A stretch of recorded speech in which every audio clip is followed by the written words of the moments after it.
I'm Kunle, and this is one of our live sites, the Kunle Barker project, and Illustrious Homes are building it, and Thomas Spires Architects are designing it. As you can see, it's a bit quiet today. It's kind of like middle Sunday at Wimbledon. There's not much play on court. That is because we've actually done so much so quickly. So there was an existing structure here which our guys have managed to demolish very, very quickly. If you look over here, you can see that we've got a very, very big hole. Now the reason we've got this is we've had to underpin this existing wall. This is another tip. Obviously, you have to make sure that all your party wall agreements are in place before you start work.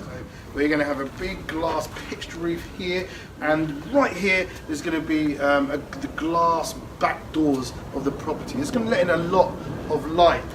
This room here is going to be a double-storey extension with a bathroom on top of us. And right here where I'm stood, I'm going to be right in the middle of the kitchen. One of the reasons there's not much going on today as well is that we always stop our jobs just after we've demolished. I call that the post-demolition survey, and we have lots of meetings, a series of meetings on site with the client, with all of my team, with Thomas Spires, with the structural engineer, and we look at what we found since we've demolished. Now, part of the problem is when you're designing something and when you're calculating for things, the building hides a lot of surprises. Not all of them bad, but it does hide them. And actually here we found that we didn't need to do quite as much structural work as we originally thought. So although we've had to underpin this side of the building, we don't actually have to underpin this side.